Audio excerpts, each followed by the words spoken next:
بسم اللہ الرحمن الرحیم۔ السلام علیکم ناظرین، آپ دیکھ رہے ہیں پروگرام سجاد میر کے ساتھ اور میں ہوں آپ کا میزبان جواد باقر۔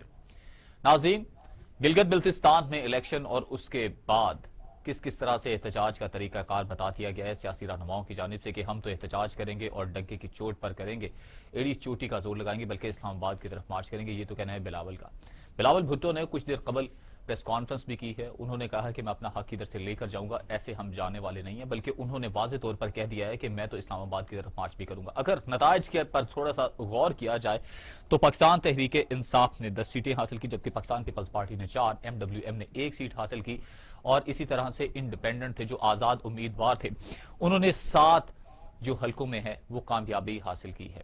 سادہ اکثریت اب بھی نہیں حاصل کر پائی، یہ تو مریم نواز کی طرف سے بھی کہہ دیا گیا کہ سب کچھ استعمال کرنے کے باوجود بھی سادہ اکثریت حاصل نہیں کر پائے۔ اب ہونے کیا جا رہا ہے یہ آپ کو بتائیں گے آج کے اس پروگرام میں، ہم اپنے مہمانوں سے بھی پوچھیں گے اور اس کے ساتھ آپ کو بتائیں گے۔ ہمیشہ سے ایک ریت چلی آ رہی ہے کہ جس کی وفاق میں حکومت ہوتی ہے وہی حکومت بناتا ہے گلگت بلتستان میں۔ آخرکار یہ ریت اب بھی کیوں نہ ٹوٹ پائی، اسی حوالے سے آج ہم ڈسکس کرنے جا رہے ہیں۔ ہمارے ساتھ پروگرام میں موجود ہیں ملک کے نامور دانشور تجزیہ کار کالم نگار سجاد میر صاحب۔ سجاد میر صاحب آپ کو وارم ویلکم کرتے ہیں۔ جی تو کیا سجاد میر صاحب، کیا وجہ ہے کہ جس کی وفاق میں حکومت وہی گلگت بلتستان میں بھی حکومت بناتا ہے، یہ ریت روایت اب بھی قائم ہے، یہ ٹوٹنے نہیں پا رہی؟ دیکھیں، اس کے کئی مفہوم ہو سکتے ہیں۔ اس ایک فکر ہے کہ جو وفاق میں حکومت ہے وہی حکومت وہاں بناتا ہے۔ ایک تو اس کا مطلب وہی ہے کہ جو بلوچستان میں لیا جاتا ہے یا آزاد کشمیر میں لیا جاتا ہے کہ وفاق انفلوئنس کرتا ہے اور وہاں حکومت بنا لیتا ہے۔ دوسرا اس کا مطلب یہ لیا جاتا ہے کہ وہ جو وہاں کے لوگ جو مثلا گلگت و بلتستان کے پڑھے لکھے لوگ ہیں، وہاں خواندگی کا ریشو بہت زیادہ ہائی ہے اور وہ سمجھدار ہیں اور ان کے مسائل بڑے ہیں۔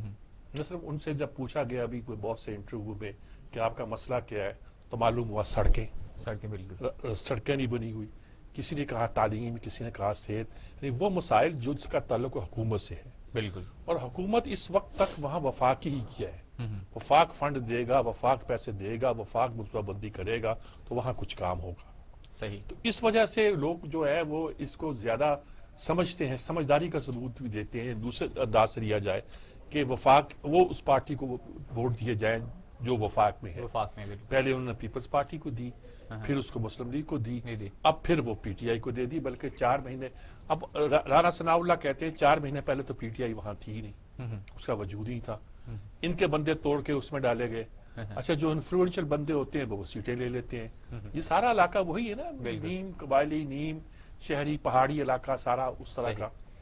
تو اس کے مفہوم ہر طرح سے لیے جا سکتے ہیں، پازیٹیو بھی، نیگیٹو بھی، اور یہ بھی کہ سینسٹیو علاقہ ہے، حساس علاقہ ہے، بارڈر کا علاقہ ہے، بالکل وہاں چین ہے، بالکل ہے جی اوپر، بلکہ یہ اس کی سرحدیں تو ایک طرف سے جا کے ایسے 9 میل کی پٹی ہے جس کے آگے روس شروع ہو جاتا ہے، بالکل ادھر ہندوستان ہے، سیاچین اور کارگل ادھر ہی ہے، نانگا پربت سامنے نظر آتا ہے، K2 بھی کہیں اسی ارد گرد ہی ہوگا، دور نہیں ہو سکتا۔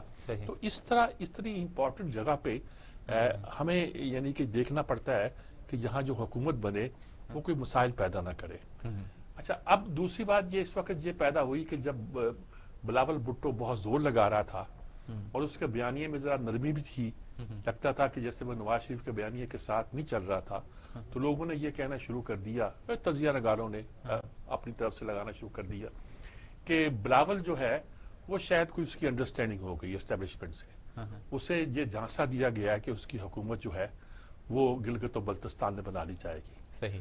اچھا، یہ بھی نہیں کہ پیپلز پارٹی وہاں بالکل نئی ہے، پیپلز پارٹی تو بھٹو کے زمانے میں تھی، بالکل۔ وہ ایک ملکہ بلتستانی ہوتی تھی، مجھے یاد ہے، بڑا چرچا تھا، کراچی میں بھی آتی تھی تو بڑا او بھگت ہوتی تھی اس کی، وہ لوگ پہلے سے موجود ہیں، لیکن لگتا تھا کہ اس وقت انہیں کہا گیا ہے کہ گویا آپ کی حکومت بن جائے گی، آپ ملک میں ذرا معاملے کو ذرا ایک نارمل رکھیں۔ اور ابھی حفیظ الرحمان صاحب جو وہاں کے چیف منسٹر رہے ہیں، بالکل حافظ الرحمان، حفیظ النام، جی حافظ حفیظ الرحمان، تو انہوں نے کہا کہ یہ بارہ کو پتہ چل جانا چاہیے کہ ڈیل سے کام نہیں چلتا۔ بالکل۔ اس پہ بلاول نے آج پریس کانفرنس میں کہا ہے یہ ان کی ذاتی رائے ہے، مسلم لیگ نون کی رائے نہیں ہے۔ بالکل۔ اچھا، مسلم لیگ نون اور پیپلز پارٹی کا معاملہ یہ ہے کہ وہاں آخری دن یہ ہماری مریم نواز اور بلاول کی ملاقات بھی ہوئی، بالکل. اور انہوں نے ٹہل کر کچھ باتیں کی. بالکل. ٹہل کر اس لیے کہ کہیں کوئی ریکارڈنگ نہ ہو رہی ہو, کچھ ہو نہ رہا ہو, صحیح. اس سے بچ کے لیے کچھ گفتگویں کی.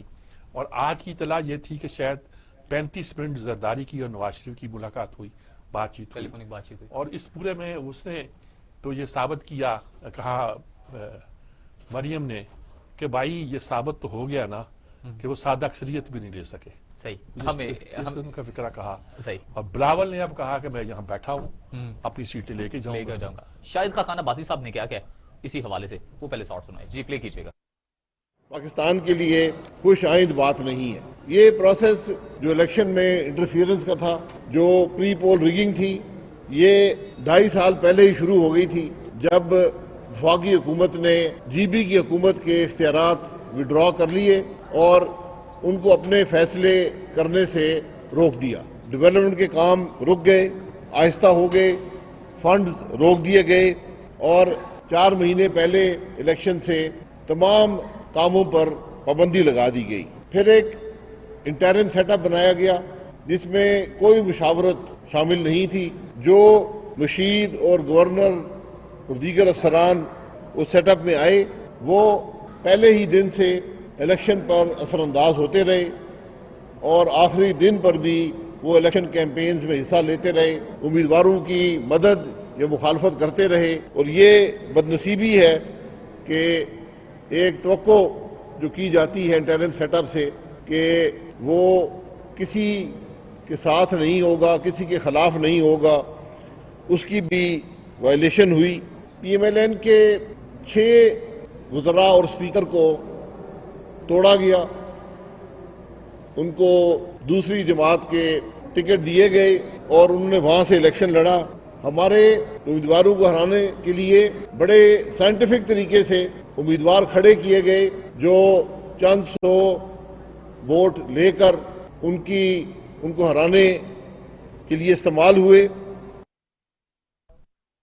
ایک تو انہوں نے سائنٹیفک کا لفظ استعمال کیا, ایک انہوں نے وفاداری جو تبدیل کرنے. دیکھیں وہ شاہد خاقان عباسی, ایک تو بات یہ وفاداریاں جو ہوتی ہیں یہ انفلوئنشل لوگ ہوتے ہیں اس معاشرے میں, وہ جہاں جاتے ہیں جیت جاتے ہیں, لیکن سنا ہے کہ جو وہ ٹوٹ کے گئے تھے وہ جیتے بھی نہیں, شاید ہرا دیے گئے وہ بھی. اب دوسری بات یہ ہوتی تھی کہ لیکن یہ ہوتا ہے کہ آپ کا وہ بیس کم ہو جاتا ہے, آپ جو کینڈیڈیٹ ہے وہ ختم ہو جاتے ہیں. ہو سکتا ہے لوگوں نے یہ بات سنی اور لوٹوں کو ووٹ نہ دیے ہوں, لیکن یہ ہے کہ اس کا اثر تو پڑتا ہے نا. بالکل. اچھا, اس پری پول ریگنگ کو کچھ لوگ کہہ رہے ہیں کہ ہمارے ہاں اس کو ریگنگ سمجھا ہی نہیں جاتا, مطلب آپ نے اپنی مرضی کی ایک انٹرم گورنمنٹ بنا دی, یعنی اس طریقہ تو گیا. اپوزیشن سے پوچھا جائے صاحب کہ کچھ نہیں, جس کی جو مرضی لگا دیا گیا, انٹرم گورنمنٹ اوپر سے آ گئی, آپ نے مسرت کر دی.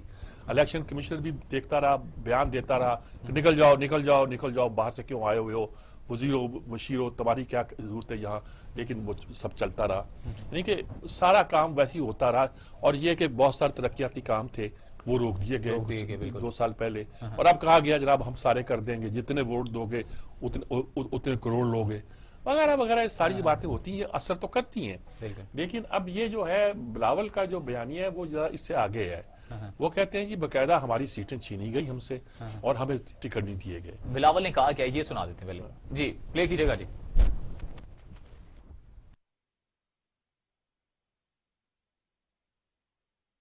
اسلام آباد جا کے پریس کانفرنس کرتے ہیں تو کس کے خلاف کرتے ہیں؟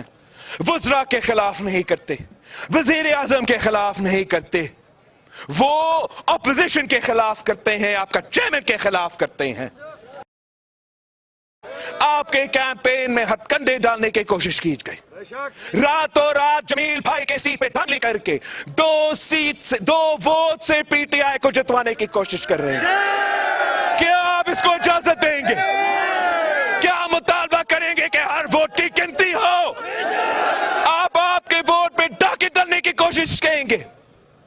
یاسین کے سرزمین پہ, لالچ چاند کی سرزمین پہ ووٹ پہ ڈاکے ڈالنے کی کوشش کی جا رہی ہے. بیلٹ باکس کے چوری کر رہے ہیں. کیا آپ ان کو یہ اجازت دیں گے؟ اسکردو میں, گلگت سٹی میں فرقے ورانیت پھیلنے کی کوشش کی گئی. کیا آپ ان کو آپ کی قسمت کے ساتھ ایسے کھیلنے دیں گے؟ آپ میرے بھائی ہو, یہ میرے سرزمین ہے, میں آپ کے ساتھ کھڑا ہوں. میں آپ کے حقوق پہ سودا بازی نہیں کر سکتا ہوں, میں آپ کا ووٹ پہ سودا نہیں کر سکتا ہوں. میں گلگت بلتستان کے عوام کو نہیں چھوڑ سکتا ہوں. میں آپ کے ساتھ کھڑا ہوں. میں آپ کے جدوجہد میں آپ کے ساتھ کھڑا ہوں. جو راتوں رات پہ داندلی کی گئی, ہم اس رات داندلی کو بھی روکیں گے. جو ابھی جاری داندلی ہے, آپ سے جو 3 سیٹیں ابھی بھی چوری کرنے کی کوشش کر رہے ہیں, ہم ان کو وہ 3 سیٹیں چوری کرنے کی کوشش ناکام کروائیں گے. آپ کا احتجاج یہاں ہوگا, جگہ جگہ ہوگا جہاں بھی داندلی ہوا ہے. بڑا جوشیلا انداز ہے جی بلاول بھٹو زرداری کا. اسلام آباد جانے کی اب دھمکیاں دونوں بھی باتیں دے ہو رہے تھے. سکتی ہیں. شاید وہ ان کو کچھ توقع تھی کہ ان کے ساتھ گڑبڑ نہیں ہوگی. میں یہ نہیں کہتا کہ ڈیل کی گئی تھی, شاید انہیں یقین دہانی کرائی گئی ہوگی کہ بھئی وہاں کوئی گڑبڑ نہیں کریں گے. اب ان کے خیال میں وہ گڑبڑ ہو گئی ہے. گڑبڑ ہو گئی ہے تو یہ اب ظاہر ہے کہ غصے میں تو انہیں آنا ہے. مسلم لیگ نون کا معاملہ تھا کہ ان کو پتا تھا کہ ہمارے ہاتھ سے ہمارے بندے چھین لیے گئے ہیں, اور اب یہ بھی کہتے ہیں کہ مسلم لیگ کا اس لیے بھی ہروایا گیا ہوگا یا ہاری ہے وہ, کہ وہ یہ نہیں ہو سکتا کہ اتنے حساس علاقے میں ایک ایسی پارٹی آ جائے جس کا بیانیہ جو ہو ہمارے حساس اداروں کے بارے میں بہت نیگیٹو بنتا ہو. اور ہم نہیں چاہتے کہ وہاں, جس سے میں نے کہا کارگل بھی جہاں ہے, سیاچین بھی جہاں ہے, اور جو بڑا سینسٹیو علاقہ ہے, اور وہاں اس قسم کے بیانیاں رکھنے والی پارٹی جو ہے حکومت بنا لے. حالانکہ پہلے بھی جب اس پارٹی کی حکومت تھی تو معاملہ تو بڑا ٹھیک چل رہے تھے. اس پارٹی کی حکومت رہی, پیپلز پارٹی کی رہی, اور بقول رانا ثناء اللہ کے 4 مہینے پہلے تو وہاں پی ٹی آئی نام کی کوئی چیز تھی نہیں تھی. بالکل. اچھا, یہ ساری چیزیں ہیں, یہ شکوک و شبہات ہی پیدا کرتے ہیں. لیکن یہ ہے کہ بہرحال اب یہ جو بھی حکومت وہاں قائم ہوئی ہے, اس کے اثرات کیا ہماری, یعنی کہ حکومت کے نمائندے یہ کہتے ہیں کہ یہ ٹھس ہو جائیں گے اب اس کے بعد, ان کو اپنی اوقات کا پتہ چل جائے گا. کچھ شیخ رشید قسم کے, کچھ شبلی فراز قسم کے, کچھ یہ لوگ اس طرح کا نقطہ نظر رکھتے ہیں. دوسری طرف یہ کہا جاتا ہے کہ اس سے ایک نئی موومنٹ بن سکتی ہے, اور وہ موومنٹ جو ہے وہ پرابلم پیدا کر سکتی ہے, وہ آگے جا کے سب کے لیے مشکلات بھی پیدا کر سکتی ہے. عمومی سیاست پر اس کے اثرات پڑیں گے, پڑ سکتے ہیں. یعنی کہ اس سے اتحاد اور مضبوط ہوگا. یعنی کہ اگر فرض کیا سچ مجھ یہ بات ٹھیک ہے کہ بلاول کو معلوم ہونا چاہیے کہ ڈیل نہیں چلے گی, تو ڈیل کو چھوڑ دیں آپ. بلاول کو اگر یہ خیال ہو, یہ یقین دہانی کرائی گئی ہو کہ وہاں بے ایمانی نہیں ہوگی, بے ایمانی نہیں کرنے دی جائے گی, اور اس نے دیکھا ہوگا یہ تو ہو گئی ہے, تو ظاہر ہے کہ وہ تو پھر بکھرا ہوا ہے. وہ تو شیر کا بچہ جو ہے وہ اب میدان میں نکلنا چاہتا ہے. اور سب سے اچھی بات یہ ہے کہ اس وقت مریم تو جب گئی تھی اس کو معلوم تھا کہ ہماری یہاں سیٹیں نہیں ہیں, اور لیکن اس نے جتنا بھی عرصہ وہاں رہی اس نے بڑے کراؤڈ پل کیے. اب یہ دونوں اگر وہاں اتحاد کرتے ہیں, ان کے ساتھ انڈیپینڈنٹ کو مل جاتے ہیں, کچھ ہوتا ہے, تو خاصا ایک صورتحال پیدا ہو سکتی ہے. اور مجھے یقین ہے کہ ہماری مقتدرہ, جو میں اسٹیبلشمنٹ کا عام طور پر ترجمہ کیا کرتا ہوں, اس صورتحال کو کنٹرول کرنے کی کوشش کرے گی. سجاد مرزا, پھر آپ اپوزیشن کو کہاں دیکھ رہے ہیں؟ ہار تو اب یہ گئے ہیں, پی ڈی ایم کو پھر کہاں نہیں, ہاں وہاں تو کوئی زیادہ میں نہیں دیکھتا یہ ایسا ہوتا ہے.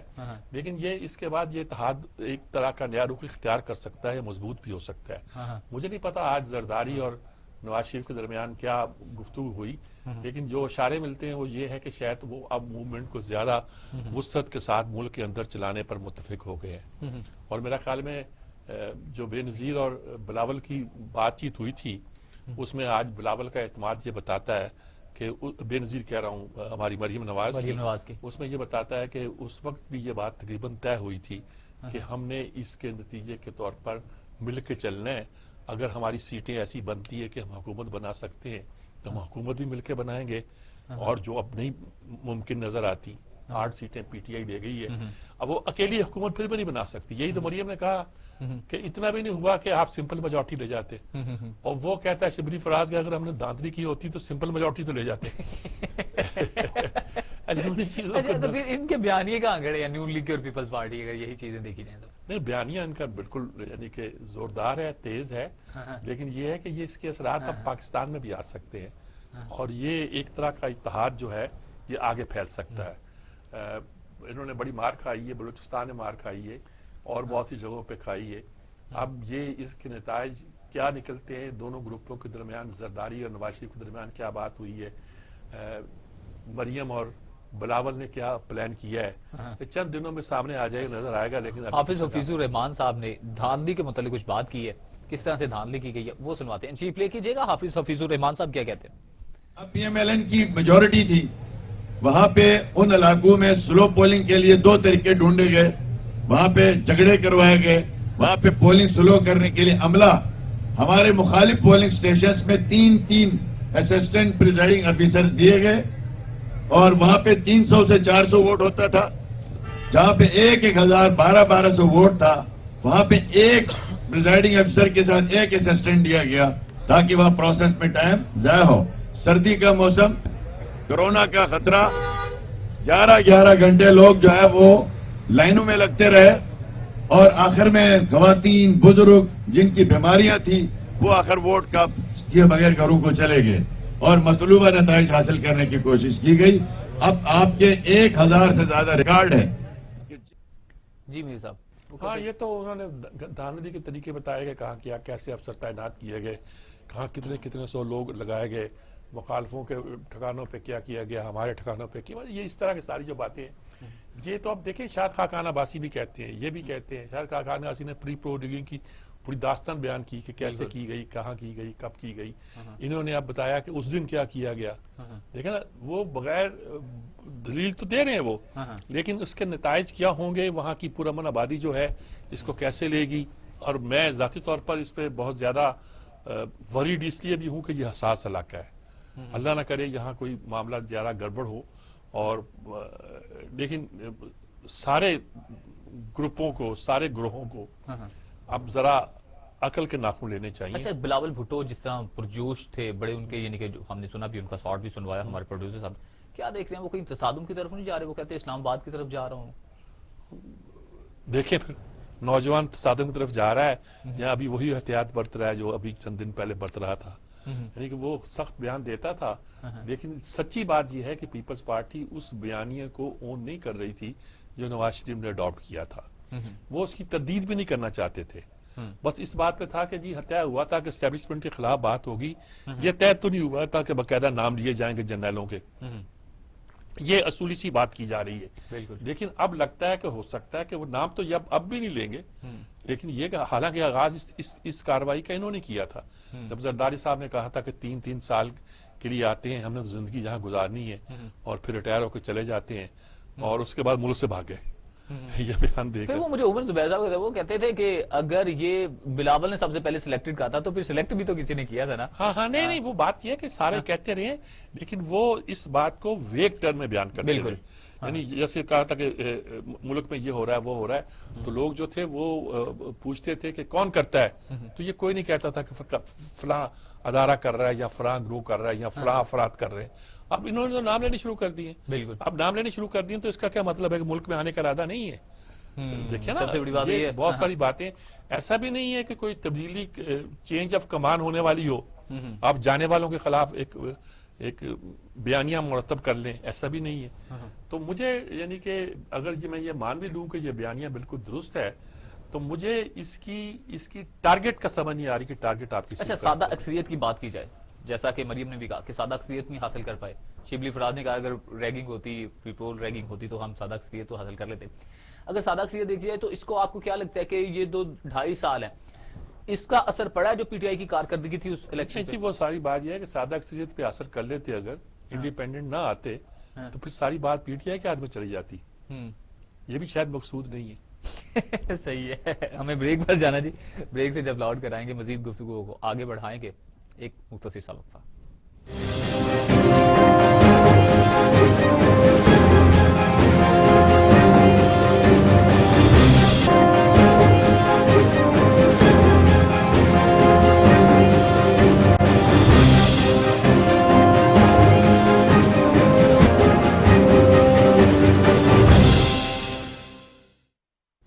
Welcome back. پاکستان نے سلامتی کونسل ممالک کو بھارتی دہشت گردوں کے ثبوت ہیں وہ دے دیے ہیں، جبکہ وزیر خارجہ شاہ محمود قریشی اور D G I S P R major general Babar Iftikhar نے مشترکہ پریس کانفرنس کی، اور جس میں میجر جنرل بابر افتخار نے بھارت کے جو اونچے ہتھ کنڈے ہیں، جس طرح سے وہ راہ کے ذریعے اور بلوچستان کے باغی گروپوں کے ذریعے پاکستان میں دہشت گردی کر رہا ہے، اس کے تمام ثبوت سامنے لے آئے ہیں. میر صاحب کیا کہتے ہیں؟ ایک بہت بڑا پردہ ہے وہ چاک کر دیا D G I S P R نے. دیکھیں، یہ پردہ تو چاک کر دیا آپ نے، اور یہ ہائیسٹ لیول کی پریس کانفرنس تھی جس میں فوج کے ترجمان جو ہیں وہ بھی موجود تھے، اور وزیر خارجہ موجود تھے. بالکل. ہمارے عام طور پہ وزیر خارجہ جو ہے وہ اپنے آپ کو بالا تر سمجھتے ہیں. وہ سمجھتے ہیں کہ اس میں زیادہ سے زیادہ ہمارے سیکٹری یا ہمارے پی آئی او اس قسم کے بندے کو بیٹھنا چاہیے ترجمان کے ساتھ, لیکن وہ بھی موجود تھے. ہائیسٹ لیول پہ پریس کانفرنس کی گئی اور اس میں بڑی کلیئرٹی کے ساتھ کہا گیا کہ بھی یہ بھارت جو ہے یہ پاکستان کے اندر در اندازی کرتا ہے. ہمارے ساتھ ٹیلی فون لائن پر موجود ہیں بریگیڈیئر ریٹائرڈ عمران ملک صاحب موجود ہیں. جی جی, السلام علیکم عمران ملک صاحب. بریگیڈیئر صاحب کیسے ہیں آپ؟ جی نوازش جناب, آپ سنائیے. اچھا, بات کر رہے ہیں یہ جو ابھی پریس کانفرنس کی ہے ہمارے فوج آئی ایس پی آر کے سربراہ نے اور وزیر خارجہ نے مل کر انڈیا کے حوالے سے ڈوسیئر پیش کیا کہ یہ ثبوت ہے, اس کو آگے لے کے ہم کہاں چلے؟ سعید صاحب بہت نوازش کے اپنے پروگرام میں شامل کیا. میرے خیال میں یہ تو تمام وہ باتیں ہیں جو شاید ہمیں بہت عرصے سے معلوم تھی سب کو, ٹھیک ہے, کہ ہندوستان پاکستان کے خلاف کیا کر رہا ہے. اب شاید انہوں نے اس کو فارمل طریقے کے ساتھ دنیا کے سامنے پیش کرنے کی کوشش کی ہے. تو میرے خیال میں یہ تو پہلا قدم ہونا چاہیے جو کہ انہوں نے لے لیا ہے. اب اس کے آگے جو دوسرا قدم ہے وہ یہ ہے کہ ایک ڈپلومیٹک اور میڈیا اوفینسو ہونا چاہیے جس کے تحت یہ ساری انفارمیشن جو ہے جو اس پریس کانفرنس میں دی گئی اور جو ڈوزیر میں شامل ہے اس کو دنیا کے ہر کونے میں پہنچایا جائے. اگر ڈپلومیٹکلی دیکھا جائے تو ہمارے جتنے بھی سفارت خانے ہیں, وہ ہمارے ایمبیسڈر جو باہر ہیں, ان تک یہ ڈوزر جائیں اور وہ جن جن ممالک میں موجود ہیں اور جن ممالک کے ساتھ وہ ایکریڈیٹڈ ہیں وہاں تک ان کی حکومتوں کو ان کی کاپیز دیں اور وہاں پہ سیمینارز کریں اور ان کو بتائیں کہ پاکستان کو کس قسم کے جو مشکلات ہیں اس کا سامنا ہے اور اس کا منبع کیا ہے ان مشکلات کا. ٹیررزم جو ہے وہ پاکستان کے خلاف کیا کارروائی کر رہی ہے, کیا نقصانات پہنچا رہی ہے, کہاں سے اس کا آغاز ہوتا ہے, کیا اس کا ذریعہ بنتا ہے جیسے افغانستان ہے, اور کس طرح سے یہ پاکستان کو نقصان دے رہی ہے. اور اس کے علاوہ جو چیزہ دنیا کے تھنک ٹینکس ہیں وہاں پر ہمارے لوگوں کو, ہمارے ڈپلومیٹس کو جانا چاہیے اور وہاں پہ یہ جو ہے اس کے اپنے لیکچر دینا چاہیے, اپنے ٹاکس دینی چاہیے اور ان کو آگاہ کرنا چاہیے کہ پاکستان کے ساتھ اور ہندوستان کے ساتھ ابھی کیا معاملات چل رہے ہیں. ہندوستان ایک اسٹیٹ اسپانسر آف ٹیررزم بن کر پاکستان کے خلاف کس طرح سے کارروائی کر رہا ہے. اس کے علاوہ ایک میڈیا اوفینسو آنا چاہیے جس میں آپ سب صاحبان کا بہت بڑا رول ہوگا کہ وہ اپنے پروگرامز کے ذریعے, اور جب میڈیا کی جب ہم بات کرتے ہیں تو print, electronic, information, social media, یہ تمام اس کے ایسپیکٹس جو ہیں ان تمام کو استعمال کرتے ہوئے ہمارے میڈیا پرسنالٹیز کا کام اب یہ ہے کہ اس کو دنیا کے ہر کونے میں پھیلائیں اور لگاتار اس کو پھیلاتے رہیں, اس کے اوپر بار بار اس کو ریپیٹ کریں تاکہ پاکستان کا میسج جو ہے وہ دنیا تک پہنچے اور ہندوستان کا جو اصل چہرہ جو ہے ایک اسٹیٹ اسپانسر آف ٹیررزم کا وہ دنیا تک پہنچایا جائے اور وہ طریقہ کار بتائے جائیں کہ کس طرح سے اس نے افغانستان اور ایران کی جو سرزمین ہے اس کو استعمال کرتے ہوئے پاکستان کے خلاف وہ یہ کاروائیاں کر رہے ہیں اور اس کے مقاصد کیا ہیں. ٹھیک ہے, ہم مقاصد بھی ہم بتا سکتے ہیں کہ پاکستان کو وہ ڈیسٹیبلائز کرنا چاہتے ہیں, پاکستان کی اکانومی کو وہ بالکل ہی چاہتا ہے کہ وہ بالکل ترقی نہ کرے, بالکل اس میں کوئی دام نہ پڑے, اور اس کے علاوہ سی پیک جو ہے جو کہ پاکستان کو ایک اکنامکلی اسٹیبل کنٹری بنانے کے لیے بہت ضروری ہے, اس کو بھی وہ تھریٹن کر رہے ہیں اور اس کو بھی اس نے اپنے نشانے پہ لیا ہوا ہے. تو جب یہ تمام باتیں پہنچ جائیں گی تمام جگہوں پہ, اس کے علاوہ یو این میں, یونائیٹڈ نیشنز میں, اس کے سیکورٹی کاؤنسل میں, امریکن کانگریس میں, یو کے کی پارلیمنٹ میں, یورپین یونین کی پارلیمنٹ میں, جرمنی کی پارلیمنٹ میں, اپنے جو گلف اسٹیٹس ہیں وہاں پہ, اور یہ جو باقی تمام مسلم ممالک ہیں او آئی سی کے اندر, دوبارہ ہمیں چاہیے کہ ہم اپنی یہ جو ڈپلومیٹک موو جو ہے اس کو لے کر جائیں اور پاکستان کا مدعا جو ہے, پاکستان کا پوائنٹ آف ویو جو ہے وہ ان تک دوبارہ پہنچائیں. اور سب سے زیادہ امپورٹنٹ بات یہ ہے کہ ہندوستان ہمیشہ اپنے آپ کو ایک وکٹم کے طور پر پیش کرتا ہے کہ پاکستان دہشت گردی کر رہا ہے اور وہ وکٹم ہے. اب پاکستان کو فرنٹ فٹ پہ کھیلنا چاہیے اور دنیا کو بتانا چاہیے کہ ایکچولی کیا ہے. پاکستان وکٹم ہے, پاکستان کے تقریباً 70 سے 80 ہزار لوگ شہید ہوئے ہیں اور زخمی ہوئے ہیں, اور پاکستان کو تقریباً 125 سے 150 ارب ڈالر کا نقصان ہوا ہے. اور پاکستان کو یہ حقائق بیان کر کے ہندوستان کا صحیح چہرہ یا مقبول چہرہ جو ہے وہ دنیا تک دکھانا چاہیے. تو میرے خیال میں ایک ویل پلانڈ, ویل کنسیڈرڈ